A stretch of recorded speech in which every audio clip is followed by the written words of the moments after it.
How's it going, guys? Guys, hope you guys having a great week. So I'm back today to talk about Starfield. This is kind of a review in progress. Haven't finished the game, guys, because it's a beast of a game. It's absolutely huge.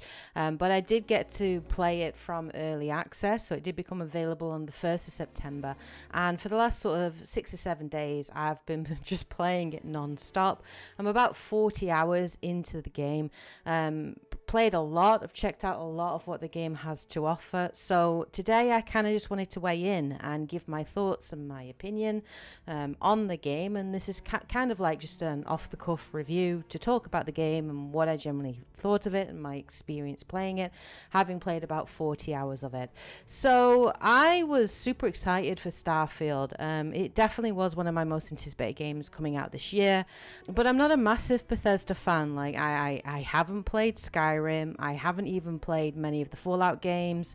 So I went into this game not really with any kind of preconceived notions or like expectations. I know a lot of people, and I know even Todd Howard himself was sort of saying that this was going to be Skyrim in space.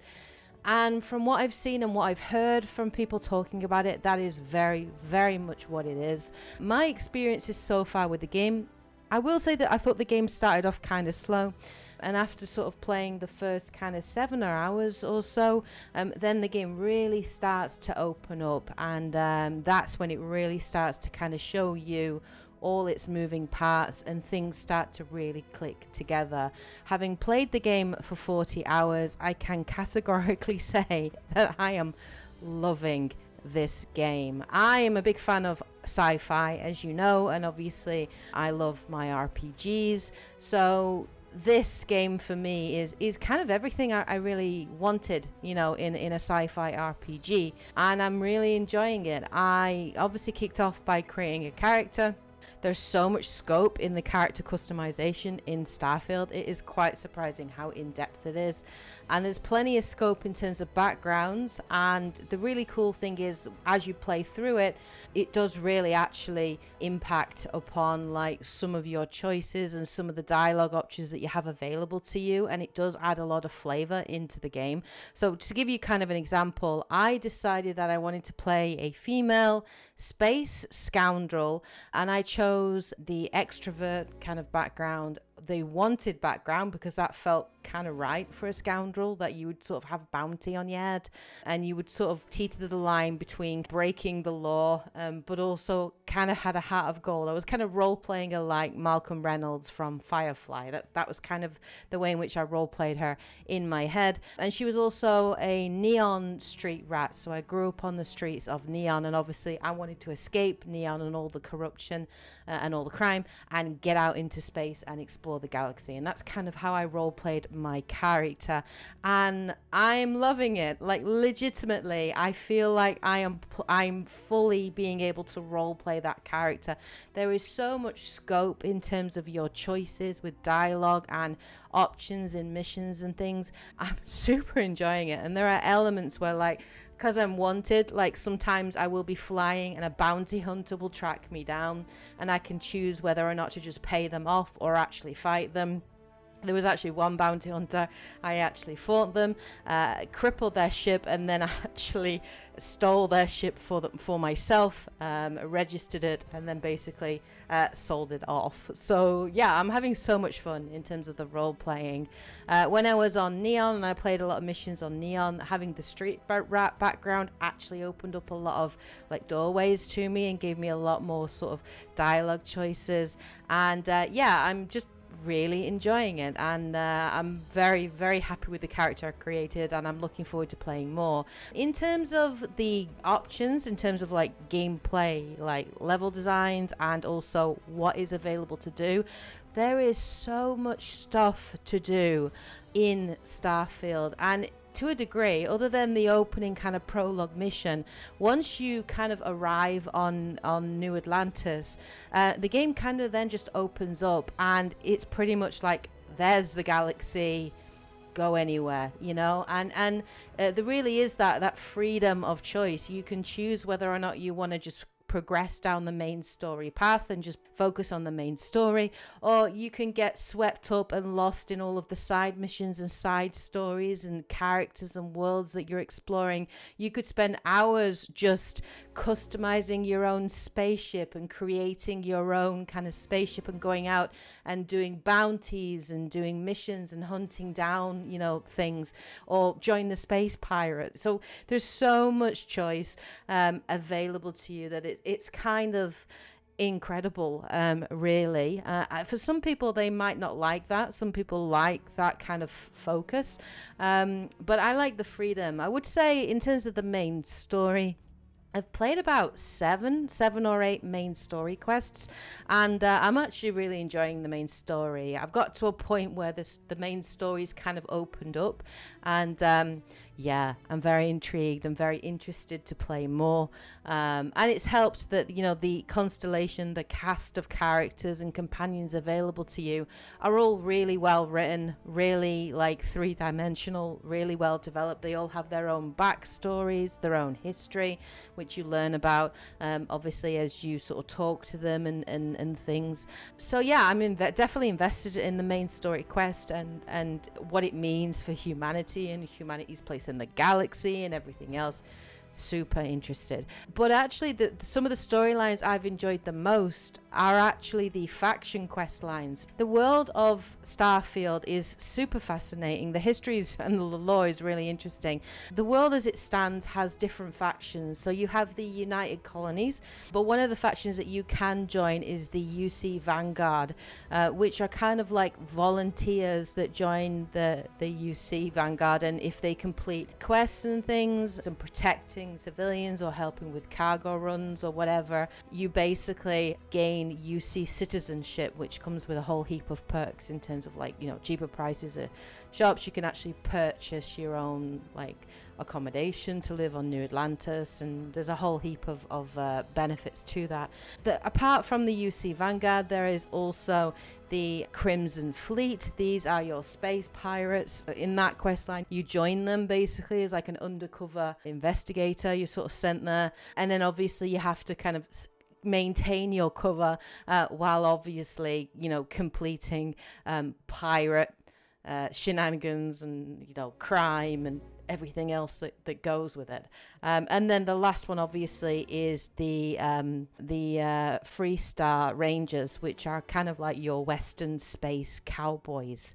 They're not as interesting for me. And then you also have Ryujin Industries, where you become an employee, and they are based in Neon. So they're kind of like your cyberpunk corrupt corporation. There's a lot of corporate espionage that you're doing, and a lot of stealth and manipulation and persuasion and things like that, you know, planting evidence and stuff like that, you know, to undermine your competitors. So there are like 4 faction quest lines, and these quest lines themselves are so in depth and so long and so developed. I'm still running through them at the moment, and I'm absolutely like loving them. The UC Vanguard one, it gives you a really good kind of introduction to the world. It's a really cool section where you go to like a museum, and it gives you all like the history of what's going on, and it's tied, like the quest line is sort of tied to a big event that happened, and I'm finding that super fascinating. The Crimson Fleet one is very cool. There's some pretty good writing in there, and some pretty like the level sort of designs and mission designs for these quest lines are just so well done, and the voice acting is just absolutely top notch and fantastic. There are, of course, on top of that, there are side activities that you can do. Most of these you kind of pick them up organically, so as you're exploring, you know, different areas or cities or whatever, NPCs in the background will talk, and then your character will basically like overhear a conversation or a dialogue, and that then will kick off the side activity where you'll have to go to a particular person and find out what their problem is or what the situation is, and then obviously how you can help resolve it. And then finally, on top of that, you also have like bounties that you can accept and missions that you can accept and cargo runs that you can accept for different corporations. And then on top of that, you also have companion quest lines which you can do. So there are multiple companions, obviously, but the big main ones are with Constellation, and that is obviously Sarah Morgan, Barrett, Samco, Andreja, and obviously Vasco, who's your robotic companion. Basically, each of the main four have their own backstory in history. And as you play with them, they kind of open up to you and tell you a little bit about their backstory, and you kind of help them to resolve their history or resolve their issues and get to really know them. And they are so well written, like they're really interesting. They're very different as well in their personality and the way that they approach things, and their reactions to things are very, very different. And so I really like that. I think that each of the companions is well fleshed out and well formed. My only criticism is when you're going off the ship, you can only actually take one companion with you when you're sort of going on missions, which for me is like just a baffling design choice, because I'm used to at least taking two companions with you, you know, and having those options, because your companions have their own individual strengths and things like that, that really help. You know, they boost your stats for things. So like I think like one of them has like piloting skills, so it boosts you when you're obviously doing dogfighting and space combat. Another one has like a stealth passive bonus, so when you're trying to stealth through sections and pickpocket or steal or hack, it boosts your chances of being able to do that and giving you passive bonuses. So the fact you can only take one companion just seems really sort of short-sighted. But I've got to say, like, this part of the game, the story and the missions and the storytelling in Starfield is next to none. It is absolutely fantastic. I am absolutely hooked. I'm completely hooked. I can't stop playing it. And when it is a game that you just lose time to and don't realize that, you know, you've been sitting down and playing it for 4 or 5 hours, haven't noticed the time, and you're like, dude, what? Oh my god, it's dark outside, like what is going on? Like that, seriously, the writing is that good that I don't get distracted by anything else, and I'm completely involved. Let's talk a little bit about the actual gameplay in terms of what you're going to be doing and things like that. Obviously, space travel is the biggest thing, the biggest draw for Starfield as well, and it's really cool. Like it wasn't what I was expecting. Obviously, when I first saw Starfield and Todd Howard was sort of promising 1,000 planets and, you know, space exploration and you know, the galaxy is your oyster, you know, kind of thing. I looked at it and I was thinking, okay, this seems like No Man's Sky. You know, you can take off from planets, you can land on planets, you can obviously scan for resources and wildlife, and they're kind of randomly generated, and they are to a degree. You know, all the planets, apart from, you know, the main planets, which are very much sort of custom made, the rest of the planets are very much randomly generated. You can actually land anywhere on the planet, but you can't fly down into the planet. So you'll arrive at the planet, and then it's a little bit like Mass Effect 1, where you'll press the button and it'll bring up the planet's kind of information. And then you can scan that planet to have a look at what resources are available. And then you can basically click on any location that you want to land on. And you can do this multiple times. And then when you land in an area, it will sort of randomly generate points of interest and like abandoned mines or abandoned outposts and things like that, which are inevitably full of pirates or marauders or spacers or whatever that you have to fight, and wildlife and things like that. You can only go so far on that map in terms of running or jetpacking. Unfortunately, there isn't any land vehicle, which I kind of would have liked. I would have liked like a little space buggy or something like that, like a Mars rover.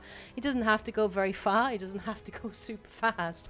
But I kind of would have liked that as an option. So, but obviously you can't. You know, you do have to run everywhere. And I suppose it makes sense if you're having to scan for resources and things like that. You don't really want to miss them.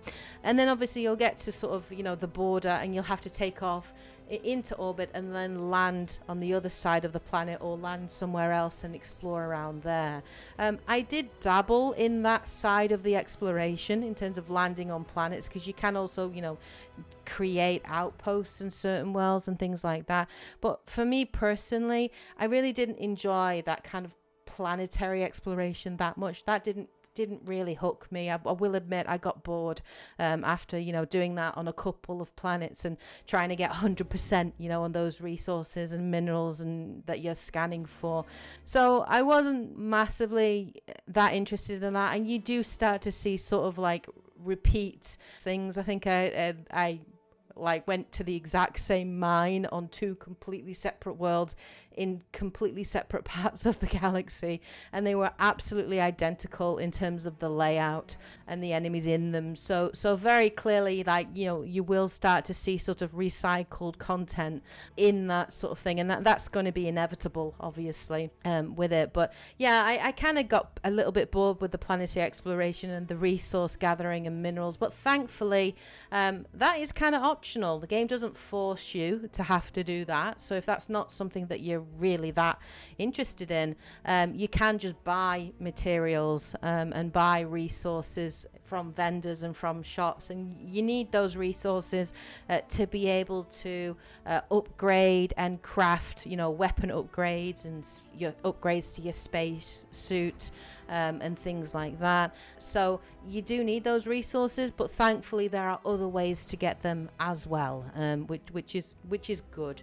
There are more loading screens than I was expecting in Starfield. Like, you can fast travel pretty much everywhere, but I will say the space exploration is kind of cool, because you can't just go everywhere straight away. Like, you can't go to the furthest reaches of the galaxy. The space exploration is quite, I suppose, scientifically accurate is what you would say, in that, like, you know, you do have a limitation in terms of your fuel and your grav drive in terms of how far you can go. So you have to, like, either buy or craft or create, you know, better ships that have better engines and that can go further.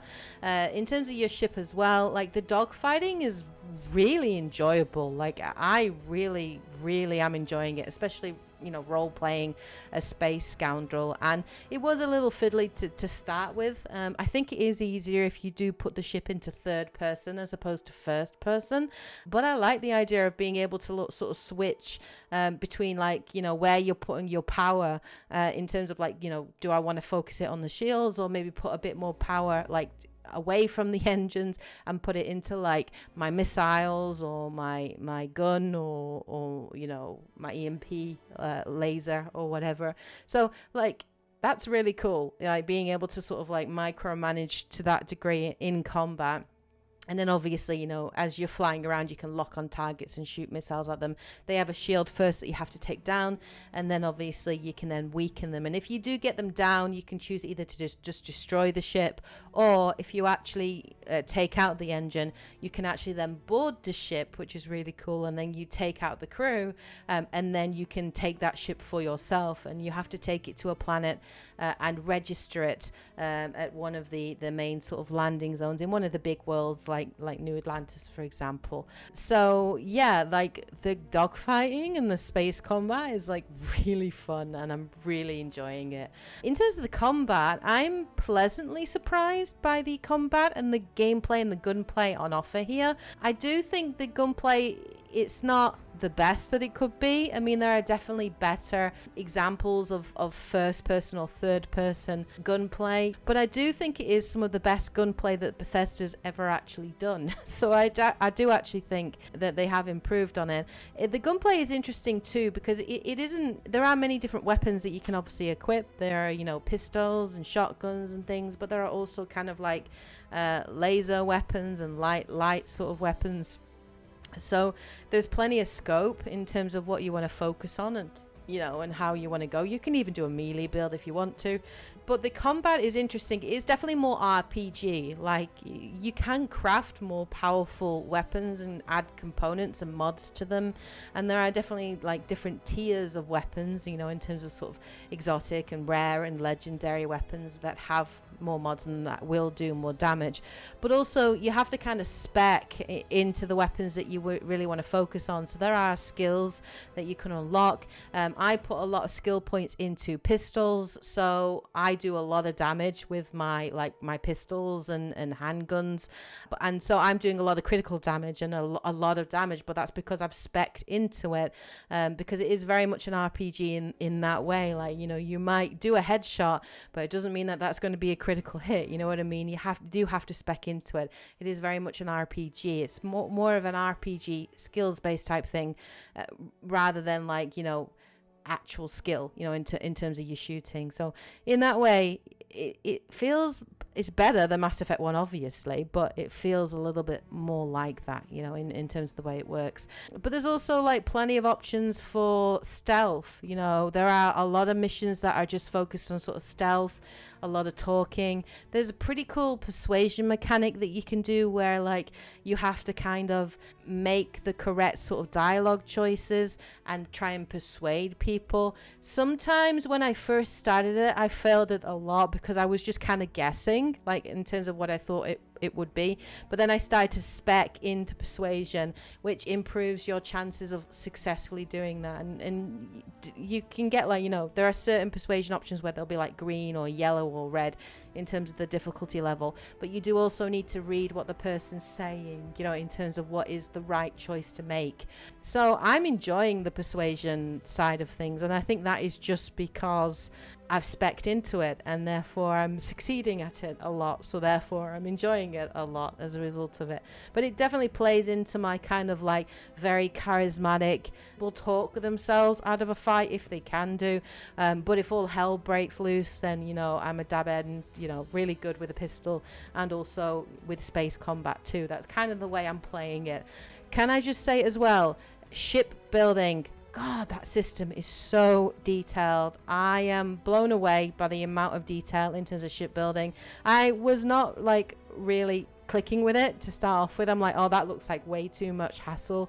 It looks way too complicated. So I was okay, I might just steal ships or save up for a better ship.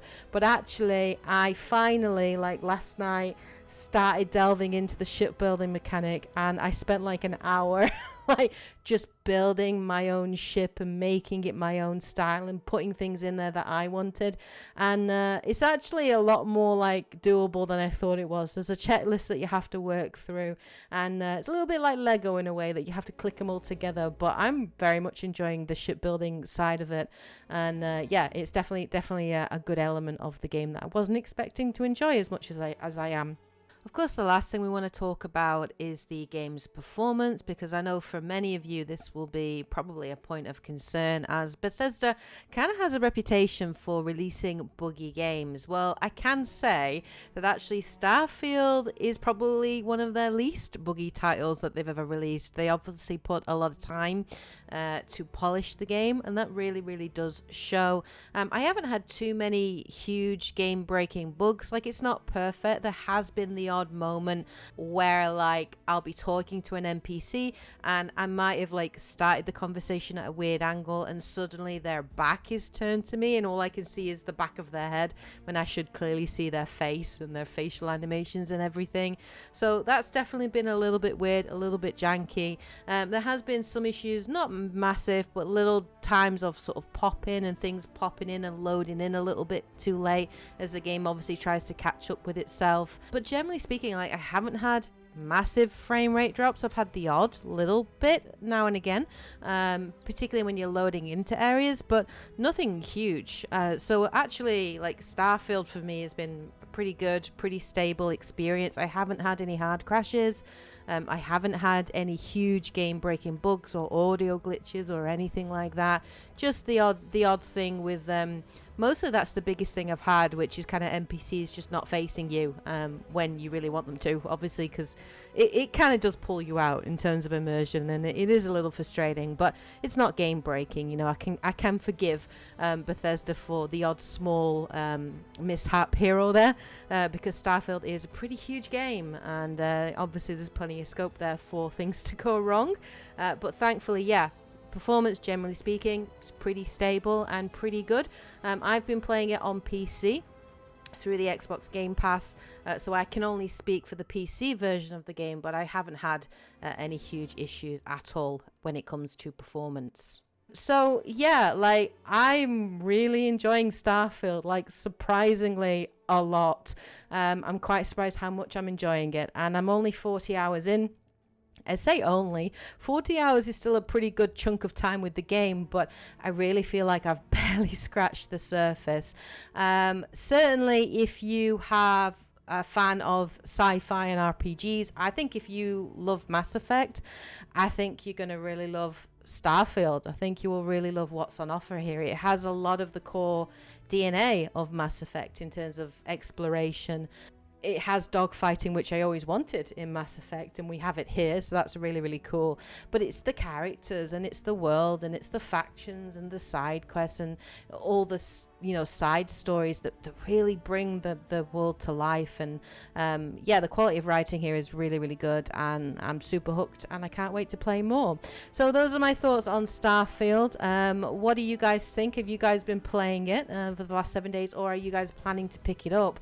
It is coming out obviously today on Game Pass, so will you guys be playing it and picking it up, or are you going to wait for a little bit longer? But yeah, I just wanted to kind of give you my first impressions on the game after playing it, talk about it, a little bit of my thoughts on it. This really is not scripted, so it's just on a tangent. I haven't had time to write a script because I've just been playing the game, and I also need to go and finish my Mortals of Avium review, which I've done the script for, so I now need to record and edit that, which will be coming out hopefully in a couple of days time. But I wanted to get this up first because I know a lot of you were kind of interested in Starfield and looking forward to it, and I know a lot of you are huge Mass Effect fans, so I did want to talk about the game and talk about a little bit of what the game has to offer. So that's my thoughts on Starfield. Let me know what you guys think in the comment section below. Thank you for listening to me ramble on and talk about Starfield for like 25 minutes or more. So if you're still here, thank you so much. I appreciate it. I hope you guys are having a great week, of course. Take care, everybody. And as always, happy gaming. I should go. I really have to go back and play Starfield. Have a great week, guys.